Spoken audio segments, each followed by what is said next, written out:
So for your speaker, I reckon I could have doubled the amount that we collect for Wallace County Care tonight, and I hope you're still cramming those envelopes or even requesting larger envelopes. If I'd received a tenner for every person who said, Aled Jones, Welsh, blonde, choir boy, very high-pitched voice, clearly waiting for a couple of vital items to drop into place, Christmas #1 on top of the pops, snowman beside him, something in the air. All the work that our Dr. Aled Jones is involved in indicates to many that a snowman wouldn't last 5 minutes in an ice hotel because of global warming. Aled is inaugural director of the Global Sustainability Institute at Anglia Ruskin University. He also chairs a working group on climate finance within the Capital Markets Climate Initiative on behalf of Greg Barker, the Minister for Climate Change. He was previously Deputy Director at the University of Cambridge Programme for Sustainability Leadership and worked for the Chevening Economics of Climate Change Programme for the UK Foreign and Commonwealth Office. He's also a founding member of ClimateWise, the insurance principles, and was facilitator for the P8 Pensions Group, 12 of the world's largest public pension funds working collaboratively even, to address the problem of climate change and investments, and helping to set up the Banking and Environment Initiative.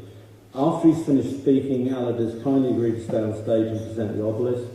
So ladies and gentlemen, please show your appreciation to your guest speaker, Dr. Aled Jones. Thank you.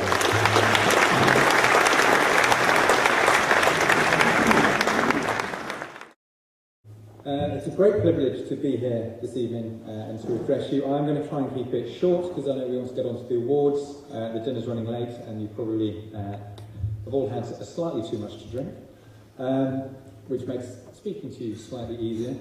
I've been in Cambridge now, the city, for 20 years. I've been at the other university for 14 of those, and now at Anglia Ruskin for a year. It's been an interesting change and a fantastic change for me, being able to look at sustainability, building on the work, as Tony mentioned, in particular in the finance sector. So how do we encourage investors, how do we encourage long-term change and strategy to really encompass some of these business opportunities, to really change the way the economy works, to make it much more dynamic, but much more long-term. So I was just going to highlight some of the thinking and some of the ways we talk to some of those big pension funds, to some of the banks, to some of the governments, around why this is an important issue. For those of you who have heard me talk before, I'll try and make this slightly lighter. So in summary, what I normally say is the world's going to come to an end, society's going to collapse and the economy's going away. But other than that, we'll all be fine. Thinking about global trends, what is sustainability? I love the title sustainability. Part of the attraction of going to Anglia Ruskin to head up a new department of sustainability, and the title is that everyone knows exactly what it means and no one knows actually what it means. It means absolutely everything. It gives you a broad remit to study pretty much everything on the planet. Everything has an element of sustainability, whether that's sustainable growth, economy, the environment, society. So it allows you to really try and focus and take a step back to look at the interconnections, how systems work, how business works, and how it interacts with community, with society.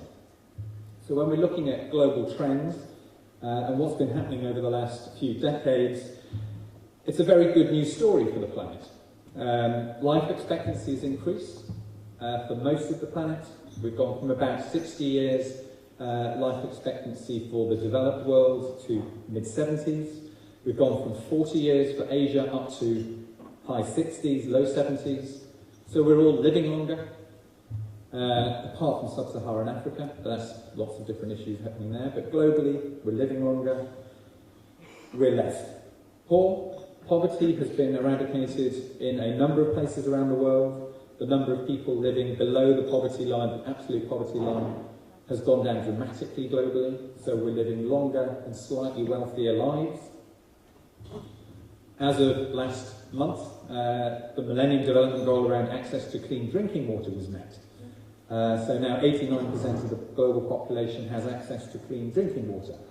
So we're increasing our health and well-being throughout that longer life and giving people access to vital resources that they need to live longer and live healthier and to be able to increase that life expectancy as we're going forward. However, oil is more expensive, gas will become increasingly more expensive, coal, iron, uranium is increasingly lower quality and therefore more expensive. Policy is really uncertain. Most democracies find it very difficult to make any sort of long-term decision, any sort of long-term strategy. So we're not very good at planning for the future. So when we're faced with increasing cost of vital resources, we're not quite sure how to deal with that over the long term because it involves short-term pain. And how you put short-term pain into a democratic society is very difficult. And increasingly in the democracies, we're running out of money. So as things are getting more expensive, we can't afford them anyway. So we're heavily reliant on debt, and heavily reliant on debt from countries that don't have democracies. So the global politics is changing. What does that mean for business? What does that mean for the resource use? What does that mean for the future?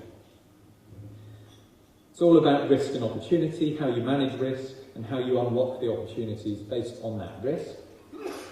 So I look at risk in three sort of buckets. How do you manage risk, or what do you do about risk? One is to try and prevent the risk. So can you stop it happening in the first place? What can you do now to lower risk in the future? Can you move away from the risk? Is there something you can do to actually take the risk away from yourself, your asset, whatever it is?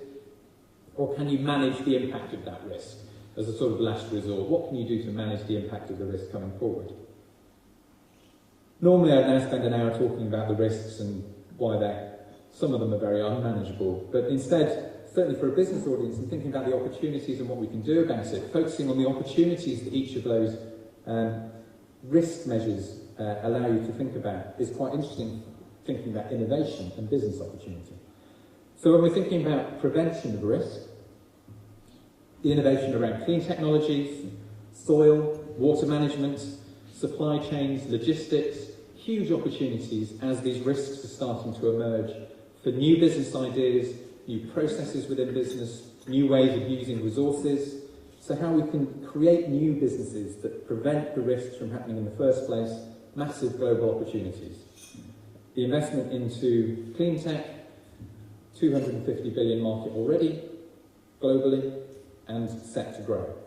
So how do we encourage that? How do we capture some of that in this region?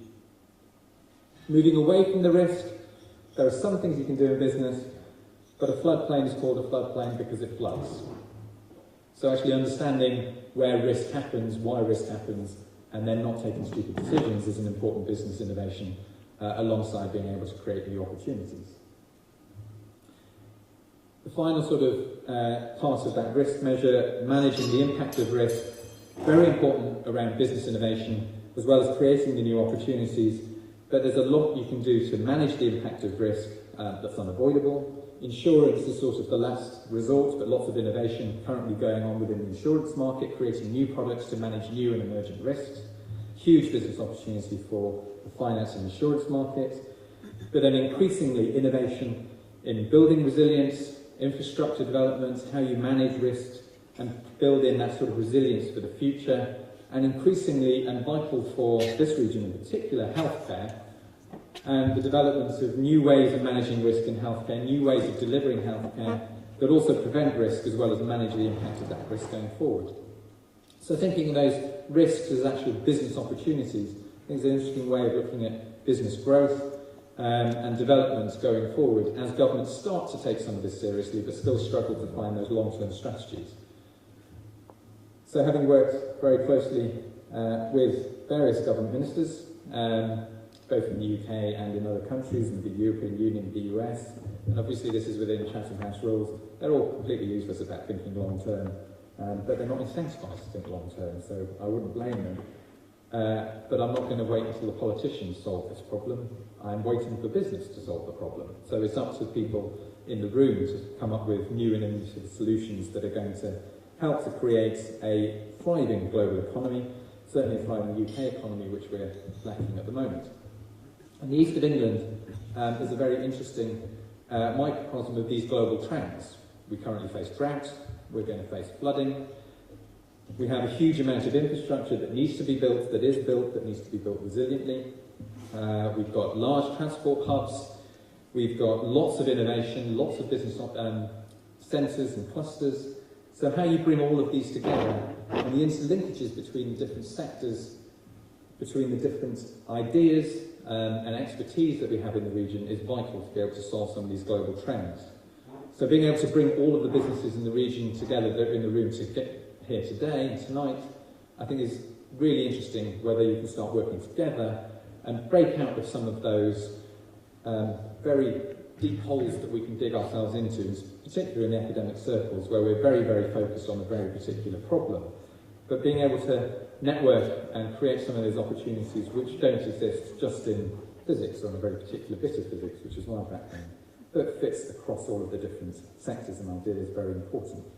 So with our clusters in biotech, clean tech, the creative industries, ICT, expertise in environmental management, agricultural management, all of these companies in the region, bringing them together, I think we've got a great opportunity to grasp for the East of England to grow. We're already attracting worldwide attention for a whole range of those different industries. I think we can do much better.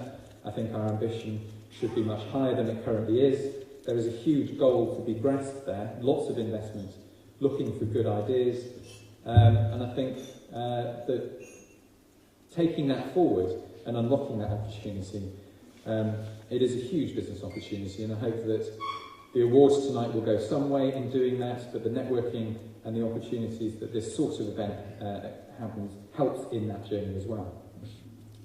So I'm not going to say anything else, and let's get back to the awards ceremony. So thank you.